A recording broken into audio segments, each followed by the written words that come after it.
Red dye 40. You've probably seen it listed on the back of candy, cereal boxes, sodas, snacks, and even things like toothpaste or cough syrup. It's one of the most common food colorings in the US, and for decades it's been quietly sitting in our food almost unnoticed. But now it's finally getting banned. So what changed? Why is the government suddenly stepping in to take this stuff off the shelves? And more importantly, why did it take so long when people have been sounding the alarm about red dye 40 for years? Let's go back to the beginning. Red dye 40, also known as Allura Red, is a synthetic food dye made from petroleum. Yes, the same stuff used to make gasoline and plastics. It was approved by the FDA in 1971, and since then it's been pumped into countless foods to make them look brighter, more colorful, and more appealing. Companies use it because it's cheap, stable, and effective. Bright red gummies? Red dye 40. That flashy strawberry yogurt?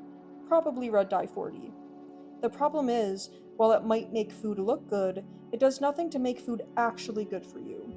In fact, over the years, more and more research has linked red dye 40 to a long list of health issues.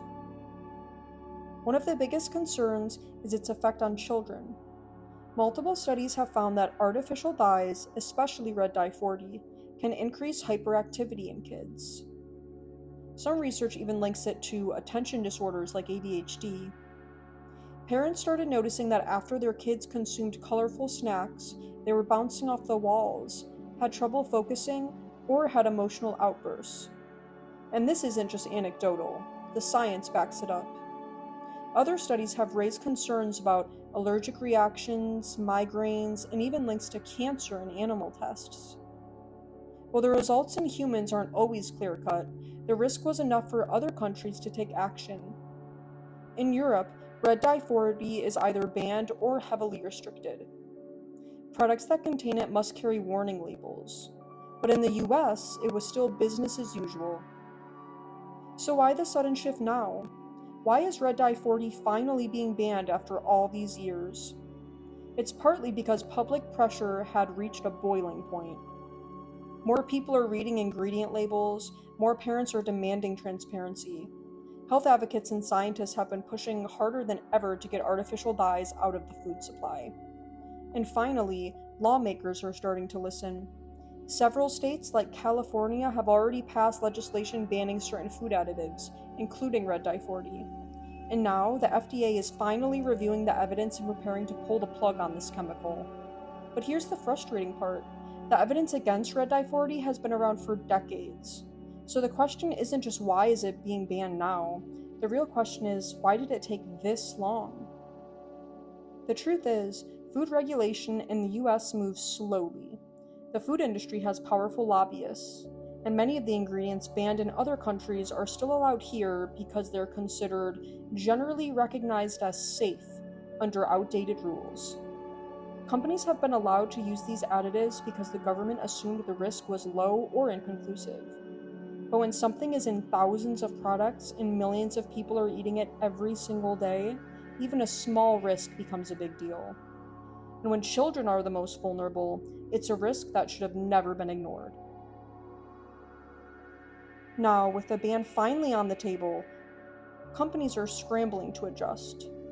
Some are already reformulating their products. Others are pushing back, claiming the dye is harmless and that there's no need to change. But the writing is on the wall. Consumers don't want artificial dyes anymore. And the science is catching up with what many people have felt in their gut for years. That food should be real, not fake, not chemical-filled, and definitely not made from petroleum byproducts. The bigger lesson here is about awareness. This isn't just about red dye 40.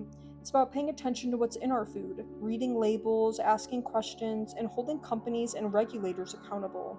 Because if we don't, this kind of thing will keep happening. Harmful ingredients will keep slipping through the cracks, profits will keep coming before public health, and we'll keep paying the price with our bodies. The good news is, change is possible. It's happening right now. Consumers are speaking up, and it's working, slowly but surely. So what can you do? Start by checking the products in your own home. Look for red dye 40 on the label. You might be surprised where it shows up. Candy, drinks, even vitamins and kid snacks. Then start making swaps. Choose foods with natural coloring or no artificial dyes at all. Support brands that are being transparent and putting health first. And stay informed. Because the more we know, the more power we have to protect ourselves and our families. Red dye 40 is just one example, but it's a big one. It's been in our food for over 50 years, and it was legal, it was promoted, and now it's being banned because it never should have been in there in the first place. Like, comment, and subscribe for daily wellness content.